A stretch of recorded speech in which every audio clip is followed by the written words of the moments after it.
আনন্দধ্বনি ভেসে আসছে চীনের লাসা গ্রাম থেকে। একদিকে ধোঁয়া উঠছে, অন্যদিকে পড়া হচ্ছে প্রচলিত রীতির বিশেষ মন্ত্র। হাতে হরেক রঙের পতাকা ও পিঠে ব্যাগ নিয়ে নারী পুরুষ নির্বিশেষে ছুটে চলছেন উৎসব উদযাপনে। মূলত ফসল ঘরে তোলার উৎসবকে কেন্দ্র করে চীনের কুশু কাউন্টির লাসা গ্রামের বাসিন্দাদের এই আয়োজন। নেচে গেয়ে ও ঐতিহ্যবাহী রীতিনীতি অনুযায়ী পালিত হয় অঙ্কর উৎসব। এটি এই গ্রামের ১৫০০ বছরের পুরনো ঐতিহ্যবাহী একটি উৎসব। সাধারণত গ্রীষ্মের শেষে উদযাপিত হয় অঙ্কর উৎসব। অঙ্কর নামের অর্থ হল ফসলের জন্য শুভকামনা, যা আক্ষরিক অর্থে ক্ষেতের চারপাশ ঘুরে দেখা।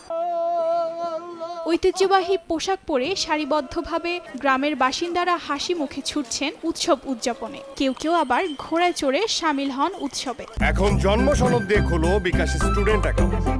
নিজের বিকাশ নিজে কর।